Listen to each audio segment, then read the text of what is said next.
After a brutal Russian airstrike, a real hunt began in the sky. F-16s with missiles took to the air. Rs tracked enemy planes over Russian soil. One by one, the invaders' war machines, fresh from bombing Ukraine, began to explode mid-air. The pilots didn't even bail out. Horrific footage is now tearing up the net. Russia is gripped by tears and terrible mourning. Next, we'll show Ukrainians this exclusive, joyful video. Greetings! We're covering key events, so please subscribe and like this video. Let's start by saying that this massive air attack was repelled by the huge efforts of all security and defense forces. Special credit for shooting down cruise missiles goes to the F-16 fighter pilots. They managed to destroy almost all enemy cruise missiles. This was reported by Yuri Ignat, head of communications for the Air Force Command, on the United News Telethon. Extremely effective work against air defenses. Though Patriots didn't intercept Kinzhals, they missed their targets. 34 out of 35 cruise missiles were shot down. Mainly F-16s intercepted the missiles, and we thank our valiant pilots, because this result depended on their skill, said Yuri Ignat. According to the spokesperson, in addition to F-16s, Mirages, drones, interceptors, and mobile fire teams repelled the Russian strike. Ignat also revealed details of how they managed to repel such a powerful enemy attack once again. Of course, it's the support of partners, but without the missile supplies we hinted in almost every video, and the pilots talk about it. Aircraft technicians, that we are ready to defend, we are ready to fight, but we need something to work with against enemy missiles, he noted. Yuri Ignat expressed gratitude to international partners for the supply of necessary equipment, but noted that he wants more. And commenting on the attack itself, he also noted that as a result of the Russian attack, there is damage and destruction. In particular, 21 locations were hit. There is also damage from falling debris of missiles and drones. In total, Russian invaders launched 673 air attack weapons, 38 of them air and ground-based missiles. There were 35 cruise missiles and 3 Kh-47M2 aeroballistic missiles. The enemy launched a large number of air attack weapons. The geography of this attack was extensive, reaching as far as the Lviv region. The Odessa region was also affected. Combat operations were conducted in the Khmelnytsky, Ternopil, and Zhytomyr regions, he said. Ignat added that out of 673 air attack weapons, 635 were shot down and suppressed. This is a figure that is achieved by the enormous work of all security and defense forces. All those who work on air targets, Shaheds, Gerans, and Tavros, cruise missiles. Meanwhile, a real air battle broke out over Russia. F-16s took to the sky and Ukraine shot down enemy aircraft that attacked our country. It was with these planes that the Russians sent a modern Su-35 to cover the bombers. But the pilot was trapped. Along with the F-16, Ukraine used a Swedish long-range radar detection aircraft. It detected the enemy plane 120 to 180 miles from the border and instantly sent the exact coordinates to Ukrainian fighters. According to the report, a Ukrainian F-16 fired an AM-120 missile, which shot down the Su-35 near Koronovo in the Kursk region. The Russian pilot managed to eject, while the Ukrainian fighters returned to base without any losses. It's not just the F-16. The real game-changer was the Swedish system, which sees Russian planes hundreds of miles away and guides F-16 missiles in real time. The Su-35 didn't even realize it was under attack, a Canadian pilot and aviation expert commented in his social media post. Next, we'll talk about the explosions at Russian airfields. After all, a fire broke out at an airfield in the Rostov region of Russia. Its epicenter was recorded in the aircraft parking lot and in the area where the engineering battalion is located. Morozovsk Airfield is the base of the 559th Bomber Aviation Regiment of the Russian Federation, which includes Su-34 bombers and Su-30, Su-35 fighters.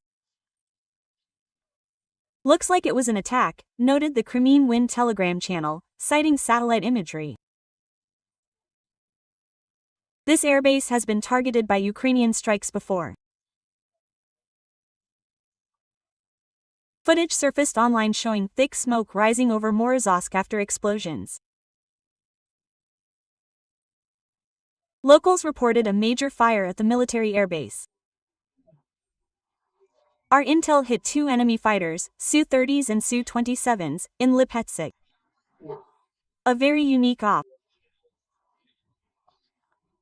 They tracked the Lipetsk airfield for a while, details are emerging, and mapped out guard rotations.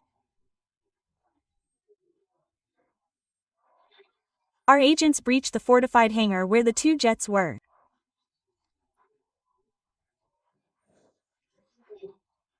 They photographed and filmed the Su-30 and Su-27, got tail numbers, then set them ablaze, filmed them burning, and left.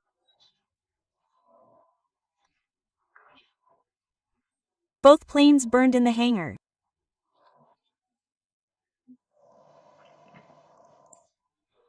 Two expensive aggressor jets, tail numbers 12 and 82, burned to the ground at the airbase.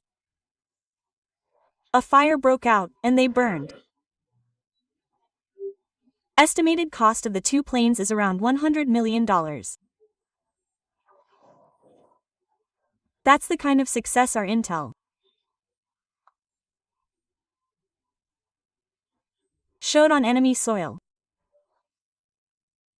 As for temporarily occupied Crimea, hits on 2 aircraft at the Kacha airbase are confirmed. This was reported by the General Staff of the Armed Forces of Ukraine. According to them, the strike was carried out by units of the main intelligence directorate of the Ministry of Defense of Ukraine. The exact results and extent of damage are still being clarified. This was a repeat raid on the same airfield where, for the first time, 2 irreplaceable Russian B-12 Cheka amphibious aircraft were destroyed. These planes are assigned to the 318th Aviation Regiment of the Black Sea Fleet and are based at Kacha. Simultaneously, powerful explosions were reported at another airfield near Rostov. Afterwards, locals witnessed a bright glow from the fire. The target of the attack was aviation equipment and the base from which Russians regularly launch Shahed-type kamikaze drones. Russian telegram channels are reporting on the aftermath. Information about the explosions and fire near the airfield is also confirmed by another channel. In addition, it is noted that fires were recorded near the runway and parking areas for Russian aircraft. Moreover, analysis of Russian public channels and satellite images shows that not only ordinary loitering drones, presumably Shahed analogs, but also much more modern smart FPV drones, capable of overcoming radio interference and hitting even camouflage targets, were used in the attack. In general, similar strikes on Russian military airfields occur almost daily. For example, explosions were previously recorded near the ammunition depot of the 106th Airborne Division in the Kursk region and at the Baturlanovka airfield in the Voronezh region of Russia. The results of the strike are being clarified.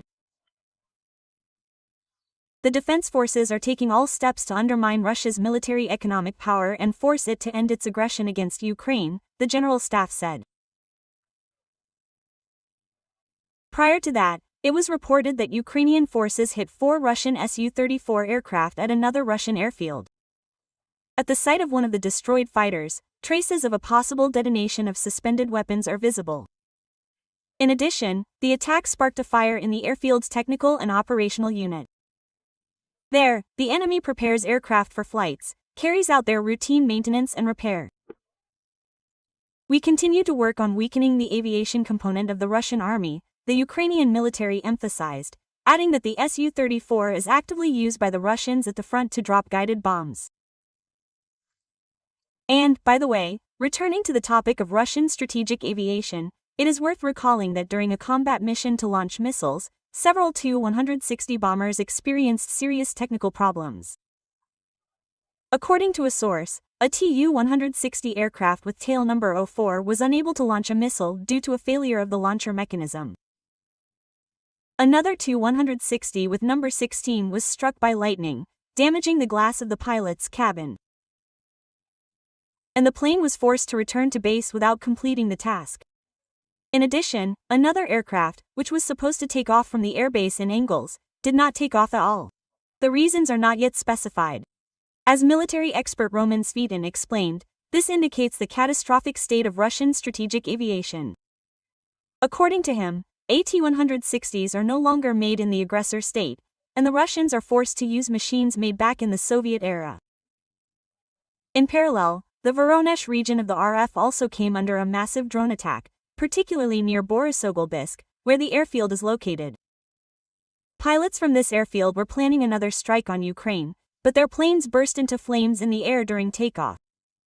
In addition, drones were spotted in the Tambov and Nizhny Novgorod regions, where smaller airfields and bases were hit. And thanks for watching this video to the end. Glory to Ukraine, yeah!